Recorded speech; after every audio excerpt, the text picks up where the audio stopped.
Amis fermiers, amis fermières, bonjour, bienvenue à la ferme, bienvenue sur Cocotte TV. Aujourd'hui, je vous présente, comme vous le constatez, l'Antec Cooler H2O 650, qui est donc une version améliorée du Antec 625 que nous avons testé il y a fort longtemps. Pour le coup, sa plus grande particularité, vous le voyez ici de suite, c'est que la pompe a été excentrée, a été rapportée et collée du côté du ventilateur et du radiateur, et elle n'est donc plus présente du côté de la plaque froide. Alors, le packaging est un peu spécifique à Aztec, on le reconnaît, on va apprendre très rapidement que le 120 mm est PWM, que la pompe est extra large, que nous avons des petites diodes qui vont nous aider à contrôler la température. Pour le coup, en termes de bundle, vous avez bien évidemment le guide de montage. Nous avons bien sûr un sachet d'une backplate avec une griffe, les sachets de visserie spécifiques pour AMD et Intel. Alors bien évidemment, vous vous en doutez, il est compatible avec tous les sockets, que ce soit du 775, du 1150, du 1155, du 1156, du 1366. Je ne vois pas le 2011, mais je suppose qu'il l'est aussi. Oui, c'est écrit sur la boîte.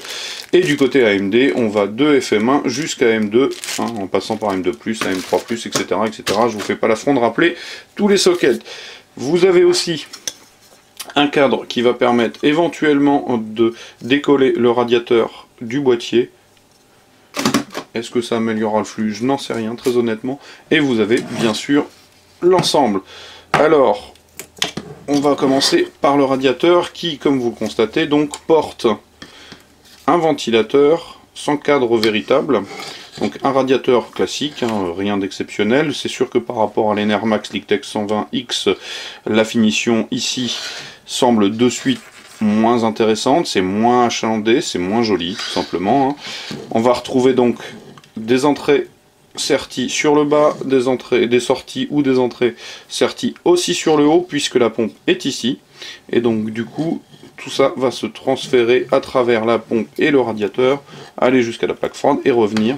Le ventilateur, je sais que certains lecteurs s'étaient inquiétés éventuellement de la possible panne du ventilateur. Alors on a des petites vis BTR ici qui devraient permettre donc de désolidariser la pompe. Je ne l'ai pas encore entièrement démonté, j'essaierai de regarder ça après, de façon à éventuellement à changer juste le ventilateur, mais a priori c'est un modèle spécifique, et du coup il faudra certainement se tourner véritablement que vers Antec.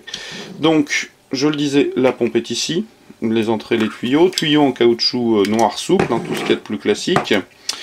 Le petit défaut immédiatement visible, la plaque froide comporte des fils recouvert de caoutchouc noir, mais il y en a deux, avec un dédoubleur en 4 pins ici pour alimenter donc d'une part le ventilateur et éventuellement un deuxième si vous voulez le mettre en double 120, et la 3 pins pour alimenter la pompe. Tout cela passe par l'intermédiaire de la plaque froide. Alors, la plaque froide justement en cuivre, maintenue par un certain nombre de vis BTR, le petit pavé de pasta, le top, oups, pardon, ça tombe. Donc je disais, le top prend clairement un coup dans les dents quand on le compare à un Enermax, puisque là on a un simple top en plastique granuleux. L'Antec translucide qui va donc s'illuminer de différentes couleurs en fonction de la chaleur dégagée par le processeur. Donc un petit 120 mm pour assurer le refroidissement, un radiateur assez fin, la pompe décentrée, un mât relativement plat et circulaire. En gros, ce sont les caractéristiques de l'Antec 650, que je vais donc aller monter incessamment sous peu sur mon 9370, pardon, de façon à voir ce qu'il en est. Ce qui est certain, c'est que au niveau de l'esthétique, on a quelque chose de somme toute. Il suffit de prendre ici, par exemple, pas forcément très précis, puisqu'on a des petits débords de colle, enfin 2-3 petites choses. C'est sûr que passer derrière le LiqTech 120X, c'est difficile. Voilà. Donc l'Antec Cooler H2O 650 sur cocotland.com. Je vous invite à venir lire le test écrit qui paraîtra prochainement, et je vous souhaite une très bonne journée, et je vous dis à bientôt. Au revoir. Alors rebonjour, je reviens vers vous très rapidement parce que je viens de m'apercevoir que j'ai fait une erreur monumentale. Je n'ai tout simplement donné aucune caractéristique technique. Ce que je peux vous dire très rapidement, c'est que le 120 mm a une vitesse de rotation qui oscille de 600 à 2400 tours minute, donc autant dire qu'à 2400 tours minute ce sera une turbine, hein, c'est plutôt classique chez les water cooling all-in-one, que la pompe a une dimension de 120 mm par 50 mm, que le radiateur a des dimensions de 159 par 120 par 27, et c'est à peu près tout. Finalement il n'y avait pas grand chose à vous donner comme information, puisque je n'ai pas la vitesse de rotation de la pompe, je n'en sais rien.